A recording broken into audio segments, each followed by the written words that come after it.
99% लोग समझ ही नहीं पाए भोजपुरी स्टार को बंगाल क्यों भेजा गया। अब दहाड़ेंगे पवन सिंह तो देखते रह जाएंगे शत्रुघ्न सिन्हा। शॉटगन को खामोश करने के लिए ऐसा दाव आजमाएं कि दीदी का बिस्तर चकराया। पावर स्टार करेंगे हिसाब बराबर, बाबुल सुप्रियो की जगह लेंगे पवन सिंह। पवन सिंह तो ठहरे भोजपुरी के सुपरस्टार, लेकिन क्या आप इस चाल के पीछे की कहानी समझ पाए कि आखिर क्यों एक भोजपुरी स्टार को बंगाल भेजा गया, जबकि चाहा जाता तो वहाँ पर किसी बंगाली स्टार को भी उतारा जा सकता था। सबसे पहले आप ये समझिए कि पवन सिंह ने टिकट मिलने के बाद क्या कहा। पवन सिंह के मुताबिक उनके लिए आसनसोल एक आसान फील्ड है। पहले आप वो तस्वीर देखिए जब पवन सिंह के नाम का ऐलान हुआ। जिम में बैठकर पवन सिंह प्रेस कॉन्फ्रेंस देख रहे थे। वो एक्सरसाइज छोड़कर उस वक्त जिम में टीवी पर टकटकी लगाए हुए थे।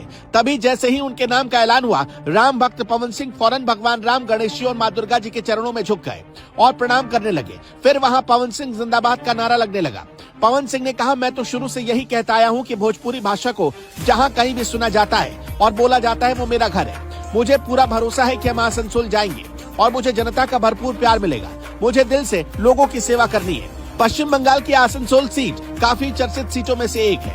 ये सीट कई बार विवादित भी बन जाती है। यहाँ उनका मुकाबला टीएमसी के शत्रुघ्न सिन्हा से होने वाला है, जो इस समय यहाँ के सांसद हैं। इस सीट पर 2014 और 2019 में भगवा पार्टी का कब्जा रहा। 2022 में बाबुल सुप्रियो ने टीएमसी का हाथ थाम लिया। विधायक का चुनाव जीतने की वजह से बाबुल सुप्रियो ने सांसद पद से इस्तीफा दे दिया था, जिसके बाद यहाँ उपचुनाव हुए और उसमें शत्रुघ्न सिन्हा जीत गए। अब जरा प्लान समझिए, पवन सिंह को लेकर आखिर चल क्या रहा है। पवन सिंह को आसनसोल यानी कि वेस्ट बंगाल से लड़ाने के पीछे का मामला क्या है। पश्चिम बंगाल का आसनसोल और झारखंड का जामताड़ा जिला दोनों पड़ोसी है। आसनसोल वैसे तो बंगाल में है, लेकिन यहाँ रहने वाले ज्यादातर लोग मजदूर कैटेगरी से, जो बिहार और झारखंड के हिस्सों से आकर आसनसोल में बस गए।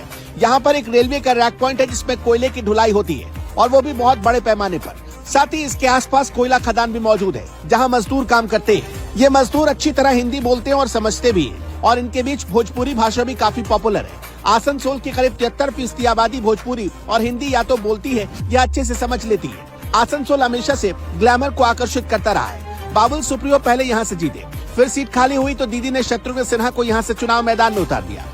शत्रुघ्न सिन्हा भी बिहारी मिट्टी के हैं और पवन सिंह भी। हो सकता है कि इस बार का मुकाबला शत्रुघ्न सिन्हा बनाम पवन सिंह का हो जाए, लेकिन फिलहाल तो चर्चा यही कि पवन सिंह का मुकाबला बिहारी बाबू यानी कि शत्रुघ्न सिन्हा से होना तय है। इस पर अपनी प्रतिक्रिया देते हुए पवन सिंह बोल बैठे, हम किसी के लिए कुछ नहीं बोलेंगे। वो हमारे गार्जियन है, हम उनको देखकर जवान हुए। वो हमारे सीनियर भी है, तो हम उन पर कोई कटाक्ष नहीं करेंगे। पवन सिंह ने अपने प्रशंसकों को संदेश दिया, आपका बेटा और भाई आ रहा है, हमें ढेर सारा प्यार दीजिए। मेरे पिताजी बंगाल में नौकरी करते थे, मुझ में बंगाल का नमक है। हालांकि इसके पहले चर्चा थी कि पवन सिंह आरा से लड़ेंगे, लेकिन अचानक उन्हें बंगाल भेजने का फैसला हैरान करने वाला था। वैसे आपको क्या समझ में आया, पवन सिंह को बंगाल भेजने के पीछे असली वजह क्या है?